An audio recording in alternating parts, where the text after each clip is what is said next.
akan memberikan sedikit insight, yaitu dampak scrolling terhadap kesehatan mental. Scrolling mungkin di HP kelihatannya hal yang sepele, cuman kayak geser jari di sedikit video lanjut lagi. Tanpa kita sadar, itu bisa jadi kebiasaan yang pelan-pelan menguras kesehatan mental. Atau mungkin membuat pikiran lelah, tanpa disadari kamu mungkin merasa lagi santai mungkin, tapi mungkin otakmu itu sebenarnya terus-menerus memproses informasi, berpindah cepat dari satu konten ke konten yang lain. Tidak diberi waktu istirahat. Akibatnya, kita cepat lelah, mungkin kita susah fokus, atau ini sering disebut dengan mental fatigue. Pemicunya adalah kecemasan dan overthinking. Scrolling sering bikin kita kayak membandingkan hidup dengan orang lain. Mungkin kita melihat berita negatif terus-menerus, merasa tertinggal. Ini bisa memicu cemas atau insecure, atau takut masa depan. Fenomena ini dikenal sebagai doom scrolling. Terus mencari hal negatif tanpa sadar, mengganggu tidur, insomnia. Main HP sebelum tidur itu salah satu penyebab besar gangguan tidur. Kenapa? Karena cahaya layar mengganggu hormon tidur.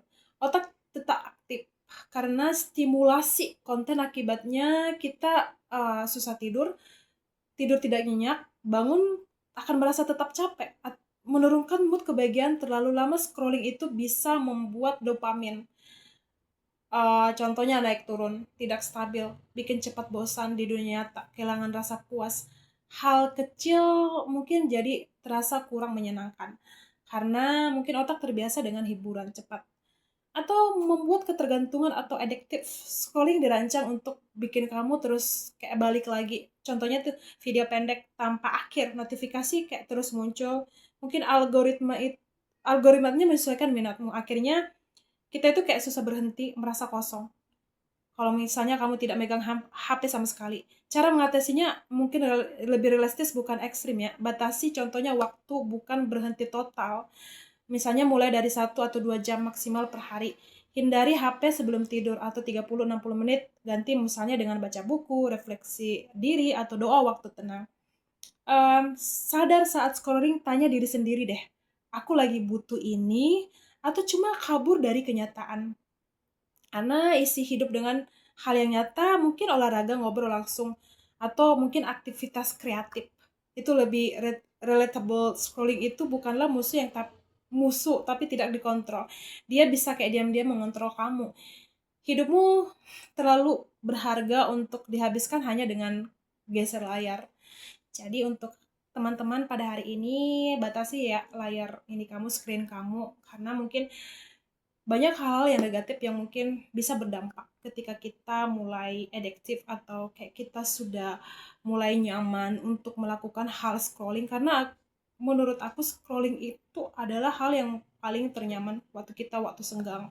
Mungkin kita tujuannya scrolling itu mungkin 15 menit cukup deh untuk kita scrolling, tapi setelah kita scrolling lama-lama, kelamaan kita akan membuka video short gitu, dan itu kayak membuat kita itu stay gitu, membuat kita itu seperti antar aja deh 15 menit lagi, antar aja 20 menit deh, dan ternyata kita sudah menghabiskan waktu kita di layar kita itu 2 jam atau 3 jam.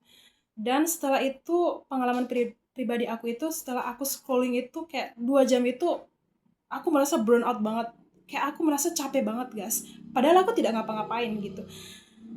Dan di situ saya merasa aku harus batasi nih, batas harian layar saya gitu. Dan sekarang ini kayak aku membuat timer gitu sih. Misalnya dalam aplikasi yang mungkin saya sering gunakan itu, saya sering buat timer 30 menit udah cukup, dan itu layar ininya langsung mati. Jadi kalaupun kamu susah untuk membatasi layar ini kamu buat aja timers, atau mungkin kamu mengisi waktu kamu dengan hal-hal yang positif aja sih, baca buku atau meditasi, atau hal-hal yang mungkin bisa mengurangi aktivitas kamu di media sosial.